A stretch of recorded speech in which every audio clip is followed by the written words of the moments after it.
Ladies and gentlemen, my first guest is a former international model turned lifestyle strategist. She's also the executive life coach, digital magazine publisher, and businesswoman. And she's the co-creator of a lifestyle enhancement and personal awareness tool. It's called the Personal Excellence Profile, better known as PEP. I've had a chance to be a part of it. And guys, she's right here tonight. And we giving her the fireside chat.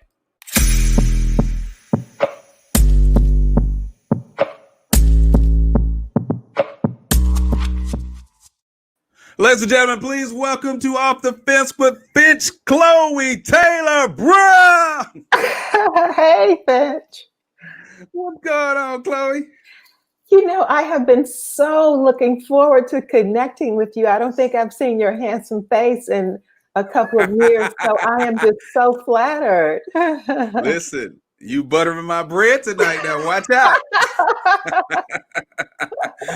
Oh, my goodness. Yeah, it has been a very long time. And as I stated in the introduction, I have had the pleasure of being a part of your PEP, which is called the Personal Excellence Profile. Yeah. And I'm so glad we're going to talk a little bit about that and among some other things tonight, because we're teaching people today how to get unstuck. I know. You know what? A lot of us have been stuck over the last few months, and some people were stuck before, but it's just coming up to life and up to surface now. So this is a perfect opportunity to get yourself unstuck and off the fence. There you go, getting you off the fence. And listen, ladies and gentlemen, if you're just joining us, make sure you subscribing to the YouTube and clicking the notification bell so that you can get notified each and every time Off the Fence goes live, or every time we post a new video. All right, so I have a few questions to get started with you tonight. Okay. Chloe's someone I met many moons ago. She's very intelligent, highly intelligent, and she has a wealth of knowledge. Now, she started off as a supermodel. I've seen some of your pictures. Listen. Well, that's back in the day. Super was way back in the day. How back in the day we talking? Well, my career as a model started in the early 80s, right after college. So I look much younger than my age. So my career started right after college. And so I did get a chance to work in Milan and Paris, New York, and started in San Francisco. I really had a ball. That was a fun career for a young woman who grew up dreaming about that. Now, do you miss that lifestyle at all, or you're pretty happy with the life you have right now? Well, it's not as though I'm like yearning and craving to be back on the runway or back, but I do miss the fun times, you know, the carefreeness of that, and that youthfulness, and being daring and not afraid to travel to a foreign country by yourself. And so that was a time, and I think that, you know, it's a fun memory. I don't want to go back. I really enjoyed it. So I guess I'm okay right now. So would you say that part of your life has helped in some way shape you into the woman you have become today? Of course. It was really the beginning of my self-help, personal development, mind transformation, because I grew up in Mississippi. And even though I wanted to be a model, I had the body type and the desires, but I didn't have the mindset. But I didn't know that I didn't have the mindset being in Mississippi. You think you got it going on. Right. And then you go to San Francisco, you think, well, I think I'm a little bit country and I don't really know how to be. So I really went into a little bit of a depression because I didn't know what it was, but I was smart enough to know, hey, if I'm just going to be sitting here in front of this fireplace, rubbing my dog and looking into the fire, it's something going on. Oh, man. So we got to be smart enough to know something's going on with us first so we can get some help. Now, this year began for a lot of us, you know, myself. I began with a huge event with NASCAR, and life has changed for all of us, not some of us, all of us this year. And so more people are probably now stuck than probably would have been otherwise. What is the thing that you think holds us back from being our best selves? Well, we have to know what that looks like and feels like. And it starts with us just being our real authentic self, not being afraid to be who we are. And, you know, some of us are just so powerful in ourselves. We really are afraid to be who we are because we don't want anyone to say, well, who does she think she is? Or he, I'm just being myself. When you're being your real self and you tap into that, your excellence just kind of spills over. And so I urge people to find out who they really are, not their name, not what school they went to, how many degrees or whatever. And just step into that. Yeah. And because I found it in dealing with people, you meet new people, whether it be in the grocery store, the bank, and you say, hey, tell me a little bit about yourself. The first thing most people talk about is their jobs, where they live, or something. Their children. Yeah, their children. And we all shape things that surround our lives as who we are. But how would you help someone find who they really are? Because there's a number of people right now who's watching, who may be listening to it on the replay, and they're saying, well, I thought I had a pretty good grip of who I was as a person, but some of them in their 20s, some of them in their 30s, some in their 60s, and they have no clue of who they really are. They haven't found themselves yet. Yeah, so my clients are from high school students to senior citizen. There's no personal development. There's no time to start or no time to stop. You just get in where you fit in and you go from there.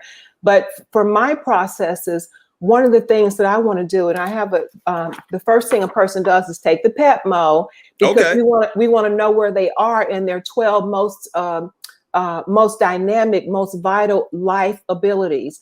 And once we take that PEP and they see how they're showing up based on their viewpoints and their thoughts, then we put that aside.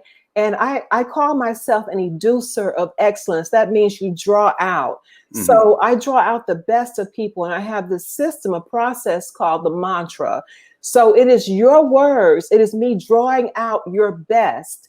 And then after you go through this process, you come up with a statement, and it is your own statement. And people cry, grown men cry, because it's them. They never felt their I amness in that genuine way. And once they get that, and they see the apex of where they want to go based on what they have said they want to create, it's the rest is history. It's very enlightening. It's a lot of fun.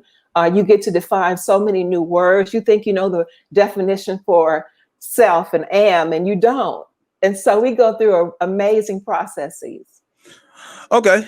And so in this discovery process, because I assume that's what that is helping people draw out the things that's on the inside of them already, that they're not aware of, because, a host of us have gone through life just merely living. We have no idea of what it's like to be ourselves, because we've been somebody else the entire time. We've been a representative of ourselves, and we always say, "Oh, I just keep it real." Not really. You don't really keep it real, because you can't keep it real if you don't know who you really are. If you don't know real, you can't keep it real. Yeah. So in helping people, because you talked about a thing about drawing things out of people. Inducer of excellence. I like that word. That's a college word, by the way. I didn't get that. well, can I tell you about an educer? So to educe means to draw out, and it's an old Greek word. I think it's Greek, educa. And so that means to educate. And based on Plato, Socrates, Jesus, all the wise ones, they knew that the real knowledge is inside a person. And so I have the ability and the skills, and I've also been chosen and mandated to do this, to draw out of people. And this process really does. It blows my mind every time, because the process is the same, but it's very intuitive. And when you answer those questions, educer, drawing out, you are drawing out yourself. And that's why it is so powerful. And then once you see yourself, you've got to do the work. It's called getting into alignment. So if I wanted to be that model, when I was rubbing my pet and sitting in front of the fireplace being depressed, I was not in alignment. So I had to find out how to align myself, my energy, to what it was that I wanted. And that was to become an international model. And so I did that. And that's what I teach people to do, because we can all do it. Okay. Now, there's a wife watching this right now, a husband, and they're probably saying, or I ain't gonna say probably saying, because I can tell you more cases than none. when we get married, we tend to become tends to become our lives, and so we tend to lose ourselves in our relationships, whether we're married or not. What would you say to a woman or man tuning in right now? And listen, guys, if you guys have any questions for Chloe tonight, just make sure you type them in the chat. If you're on Facebook, if you're on YouTube, same thing. They'll pop up here on the screen. We'll put them on the screen. We'll ask the questions as we go along. Don't be afraid to ask questions, because I always tell people, how will you ever get better if you're afraid to ask? People say, oh, it's a dumb question. I don't want to look a certain way. That's part of your problem. You care too much of what people think, and you shouldn't, which is why you'll stay stuck in life. But somebody that's watching right now and their lives have become intertwined with their marriage, and they identify themselves as just a wife. They don't really know much of anything else about themselves, or just a mom, because they're so engrossed in their kids' lives. What would you say the first thing to be for that person? What would they need to do to start moving the ball a little forward? Well, first of all, we're not just anything. We're multifaceted, multidimensional, and we are many, many things.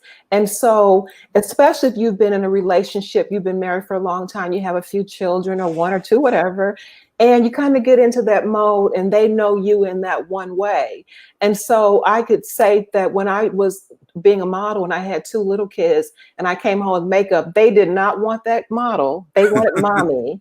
And so I say to my clients that we have to understand that it's okay for us to create personas and identities to help us to make our life work in certain areas. So I was not a model. That was not my name. That was not who I was. That was a title that I molded myself and aligned myself to be that. Before I became a coach, I was not a coach, even though I had coaching abilities and skills, because I've always been very intuitive. But I had to go get training, I had to get practice, and I had to hold myself in a certain light so that I could step into that. So I had to get into alignment with that. So we are many, many things, and never say, oh, I'm just a this or I'm just a that. You got to go back inside yourself and ask yourself, who was I before I even got married? What were my dreams? This is for women and men, because we can become stuck in those ruts and forget who we are. But there are many, many identities, personas to you, and you can play all those games. So Mo, I call it playing life games. So life is a game. There are many games within the game of life. You're playing a role now. I'm sure that when you go home, if you're visiting your parents or your aunties or you're just their nephew, they've known all the life, right, and they're going to still treat you the same way. You say, well, hey, I'm this big time. Well, not to them. They respect that, but you are who they know. And then you kind of fall back into that role. Yeah, that's true. Now, you talked about personas, and everybody knows me knows that this is part of a persona for me. I wasn't born Harold Finch. That's not my government name. It's part of a persona. And we talked about this a few weeks ago. How important is it for people to discover their inner persona and develop that persona? It's vital. So the persona is not necessarily in there. All those characteristics and your desires and your hopes and your dreams and your goals, those are in there. And then once you discover those and you can define what the name of the game is, like lifestyle strategist, that's a game I'm playing, but I'm very skilled at it. And I adduce and draw excellence from people playing that, whether they're in corporate America or their mom or whoever they may be. And so you see what it is that's in you based on your true heart's desires, your talents, your skills, your gifts. And we put it together. And then based on that, you create the persona. So the persona is really more like an outer identity. And you can choose the words, the conversations, the dialect, how you're going to show up, how does she walk. So when I was just becoming, so I didn't set out to be a corporate coach. I was a lifestyle strategist. And because I was a model, they were bringing me in to help their executive women with their professional presence. And so one particular woman, she was amazing, brilliant. Her image needed some help, but I knew one day I went to work with her. She was very distracted, and it was an opportunity for me to use this pep and all my other stuff. So I used it. And it truly blew their mind. And so with her, she had her corporate persona, but she also had her persona at home. And then she had another persona. So once she discovered those, her whole work life just blossomed, all areas of her life, because she wasn't trying to fit that high level corporate executive into her social life. And, you know, some people they think they're supposed to wear suits everywhere they go because they have this corporate job. But no, you're not corporate when you leave corporate. You're you.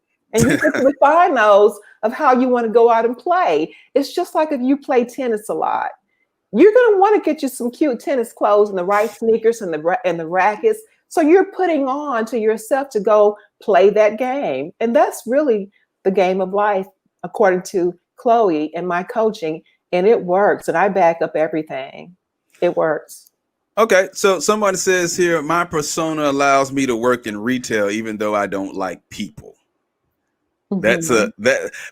Now, is it a thing where a persona is not necessarily you being fake or you being somebody completely different, like pretending to be something that you're not? A persona is something that's already on the inside of you. You're just allowing it to come to the surface, correct? Yes, it's already in you and you are dressing it, so to speak, so that you can go play the game. I like to use examples of when I was a model. So I walked into Giorgio Armani one day.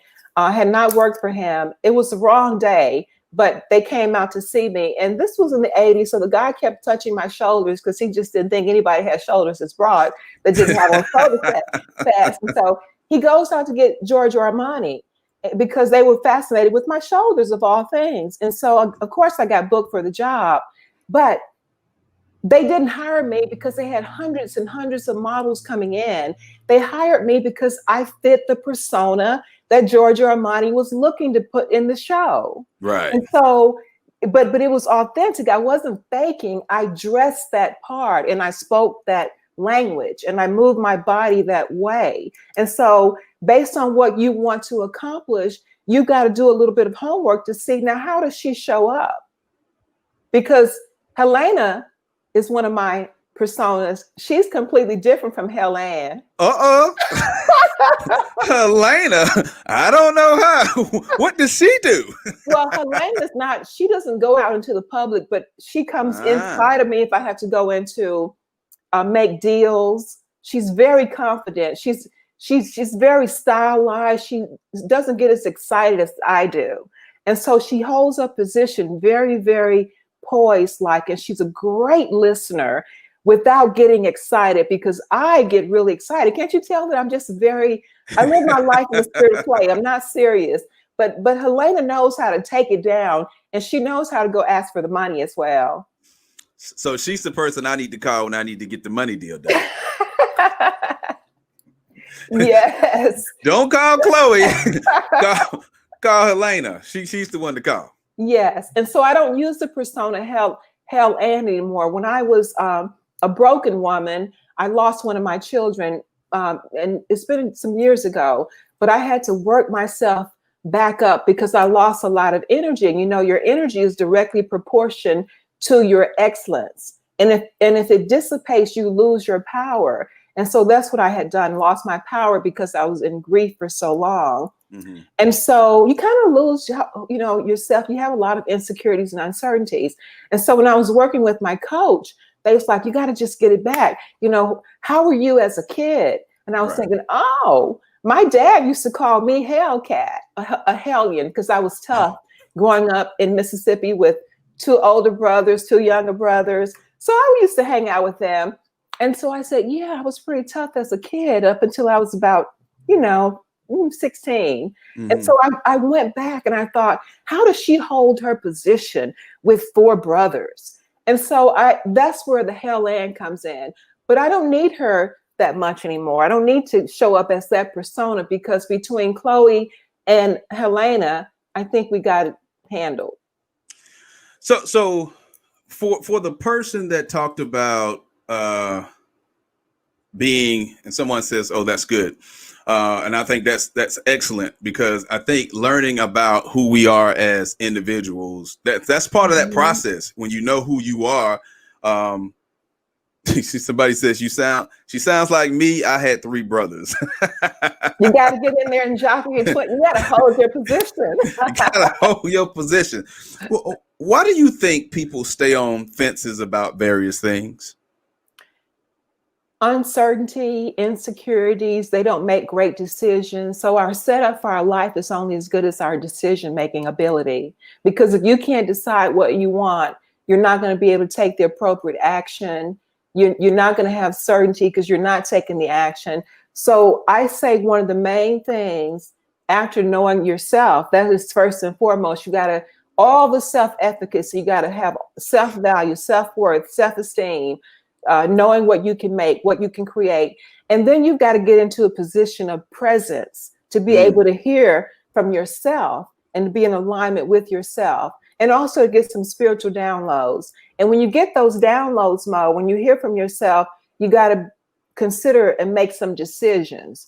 And that's what people who, I mean, a lot of us, we don't make the best decisions. And so you can, when you're in trouble, it's not a good time to make decisions. But when you're bright and you get some really good downloads after meditating or just walking outside in the sun, listening to the birds or listening to some great music, when you hear from yourself, don't doubt it.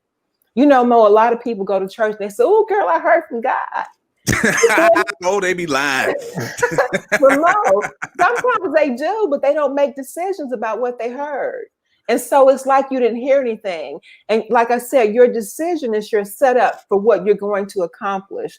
And so no good decisions, you don't have a lot of certainty about what you're working on. Yeah, and I think too, when it comes to uncertainty, because I myself, that's why I said at the top of the show, you just now joining us, guys. You got any questions for Chloe? Just put the questions in the chat. Make sure that you are subscribing to the channel and clicking on the notification bell. But I said at the beginning of the show, we're all going to get our asses off the fence tonight because I myself be stuck on a fence or 2 or 15. And, you know, I think sometimes you're right. Sometimes when it comes to decision making, it's more so, I can only speak for me. I'm uncertain about the decision I need to make. And sometimes I'm afraid if I make this decision, what's going to be on the other side of that decision. And that sometimes prohibits us from moving forward. And though we stay stuck in life, some of us are stuck right now in relationships. Some of us are stuck in jobs that we hate, you know, even, and here's the crazy part. A lot of us is working from home and we still hate the job. So, you know, so it's like, you know, we are stuck. And as I said at the beginning of the show, some of us don't have a clue as to how to get unstuck. And we got a lot of guests on this show tonight helping. Chloe's going to come back later on in the show because she got somebody she has helped, including me. She's helped me before. I ain't going to lie. She helped me many moons ago. I might need another pep talk. You know, I might need another pep, you know. I think we all need pep, Mo, because honestly, this pep shows you how well you're making your decisions. And then it shows you what you can do. And when you see where you are, how you're making your decisions, then you can start trusting your gut, what you perceive, because you're not going to go lower than that.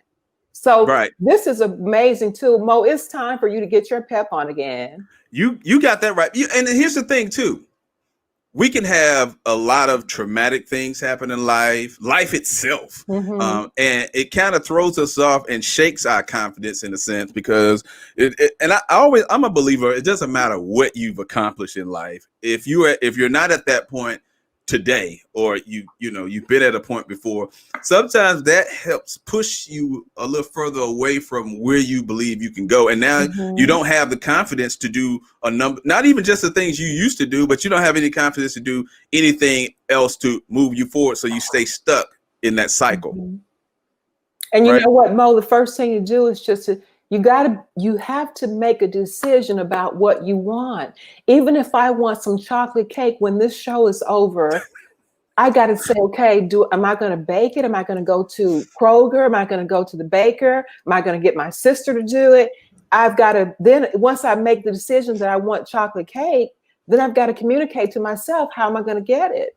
And so that after you make your decision about what you want, you communicate to yourself first, because Mo, when we make big decisions, if we tell somebody too quickly, they're going to talk us out of it because they didn't see it with us. They're definitely going to do that. All right, Chloe, you're going to come back later on in the show. We're going to continue the conversation. Up next, guys, we have someone who I believe is going to help you get off the fence even more. So don't touch that dial. This is Off the Fence. I'm Finch. We'll be right back. Yo. You're in the mix. The world's finest, man. DJ. I have the radio on the telly.